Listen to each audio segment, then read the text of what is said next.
Hi friends, ఈ వీడియోలో మనం ఇంటర్మీడియట్ ఫస్ట్ ఇయర్లో తప్పనిసరిగా పాస్ అవ్వాల్సినటువంటి 2 పరీక్షలను గురించి డిస్కస్ చేద్దాం.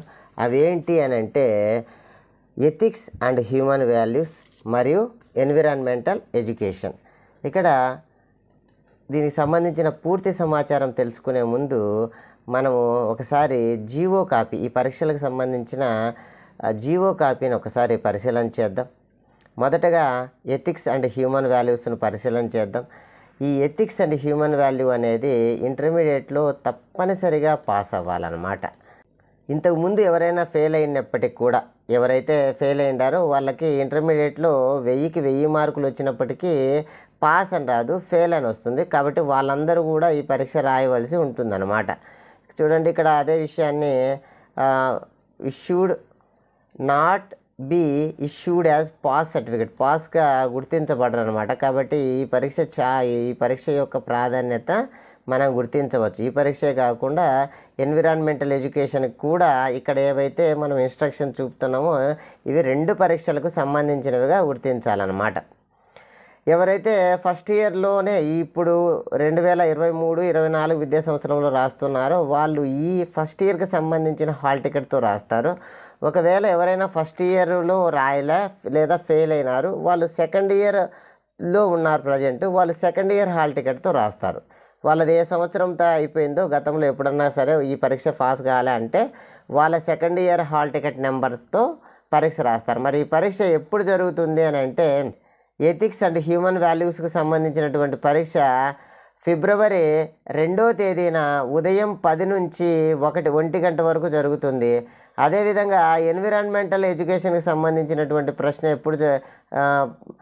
పరీక్ష ఎప్పుడు జరుగుతుంది అనేది కూడా మనం ఒకసారి చూస్తే, ఇది ఎన్విరాన్మెంటల్ ఎడ్యుకేషన్కి సంబంధించిన పరీక్ష మరుసటి రోజు ఫిబ్రవరి 2వ తేదీన ఒక పరీక్ష, ఫిబ్రవరి 3వ తేదీన మరొక పరీక్ష నిర్వహించడం జరుగుతుందన్నమాట. ఓకే, పరీక్షను ఎవరు కరెక్షన్ చేస్తారు అని అంటే, ఈ పరీక్ష సంబంధించిన క్వశ్చన్ పేపర్ ఆన్లైన్లో పంపడం జరుగుతుంది. అయితే దీని కరెక్షన్ మాత్రం మన నియరెస్ట్లో ఉన్నటువంటి కాలేజీకి సంబంధించినటువంటి లెక్చరర్ గారు వచ్చి ఈ ఆన్సర్ స్క్రిప్ట్ను ఎవాల్యుయేషన్ చేయడం జరుగుతుందన్నమాట. మరి పాస్ మార్కులు ఎలా అనంటే, ముందుగానే విద్యార్థులు ప్రాజెక్టు వర్కులు రాపించడం జరుగుతుంది. ప్రాజెక్టు వర్క్కు సంబంధించిన నమూనాను కూడా చూపడం జరుగుతుంది. మరియు థియరీ అనేది ఇప్పుడు రాస్తారనమాట. 2వ తేదీ ఒక పరీక్ష, 3వ తేదీ ఒక పరీక్ష రాస్తారు. మరి థియరీ అనేది 60 మార్కులకి రాస్తారు, ప్రాజెక్ట్ వర్క్ అనేది 40 మార్కులకు రాస్తారు. మరి రెండిట్లో కలిపి వీళ్ళకు 35 మార్క్స్ వస్తే చాలు పాస్ అన్నమాట. అంటే ఒక దాంతో 2 కూడా పరీక్షకు హాజరై ఉండాలి. మరియు ఉదాహరణకి ప్రాజెక్ట్లోనే అంటే మన కాలేజ్లో మన విద్యార్థులకు ఆ లెక్చరర్సే కరెక్షన్ చేయడం జరుగుతుంది. థియరీ మాత్రం ఎక్స్టర్నల్గా వచ్చిన లెక్చరర్స్ చేయడం జరుగుతుంది. ఈ ప్రాజెక్ట్ వర్క్లోనే వీళ్ళకు 35 మార్క్స్ వచ్చేసినాయి, మరి థియరీలో వీళ్ళకు 0 మార్క్స్ వచ్చినాయి అనుకున్నాం. అలాంటి సందర్భంలో వీళ్ళు పాస్ అంటే పాస్ అన్నమాట. వైస్ వర్స, పరీక్షలో 35 వచ్చి ప్రాజెక్ట్ వర్క్లో 0 వచ్చినాయి, అప్పుడు పాస్ అంటే పాస్. మొత్తం మీద 2 పరీక్షలు కలిపి 35 మార్కులు రావాలి. అలా అని 2 పరీక్షల్లో ఒక పరీక్ష హాజరై మరో పరీక్ష హాజరు కాని పక్షంలో వాళ్ళను ఫెయిల్ కిందగానే భావించాలన్నమాట. కాబట్టి 2 పాస్, రెండిటి హాజరై ఉండాలి, 35 మార్కులు రావాలి అనేది ఇక్కడ.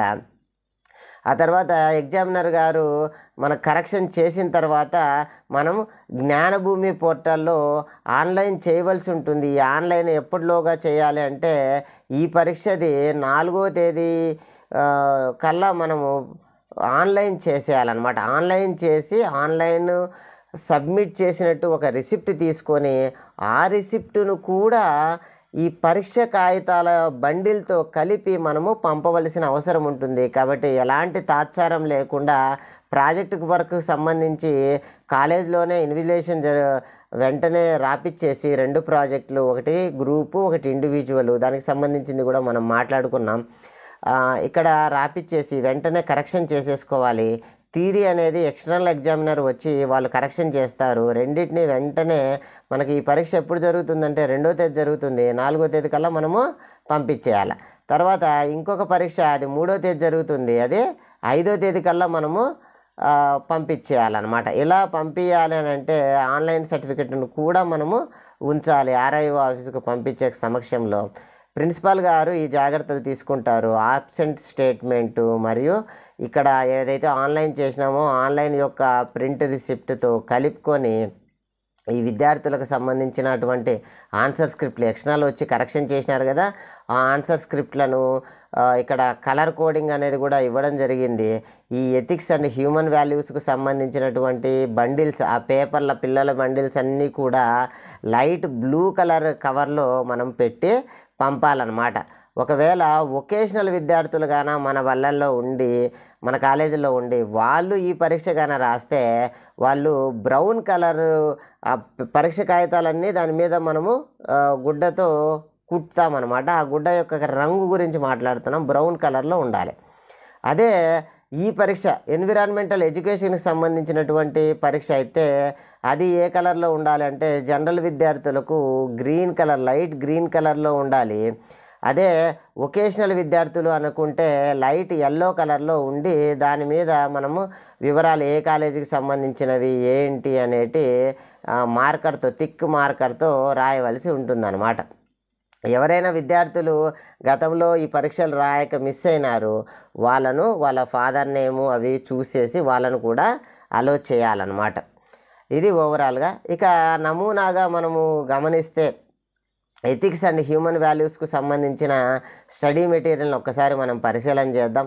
ఇందులో మొత్తం ఎన్ని చాప్టర్లుగా ఉన్నట్టు మనం గుర్తించవచ్చు అంటే మొత్తము 10 చాప్టర్స్ ఉన్నట్లుగా మనం గుర్తించవచ్చు అన్నమాట.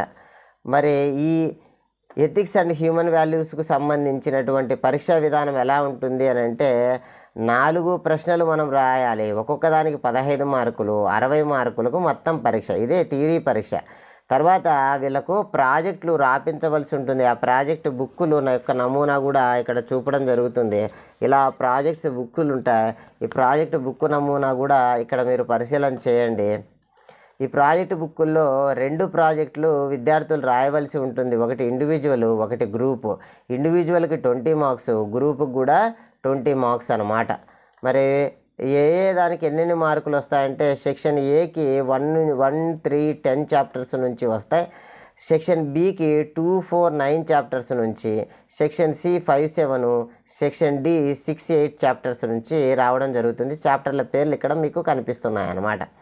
మరి ఎస్ఏల యొక్క లిస్టు కూడా ఇక్కడ ఇవ్వడం జరుగుతుంది. Ethics and human values, constitutional values of India, individual and society, life skills, ఇలాంటి చాప్టర్లు కలవు. మరి ఒకసారి క్వశ్చన్ పేపర్ మోడల్ కానీ మనం గమనిస్తే మనకు మొత్తం 4 సెక్షన్లు కలవు.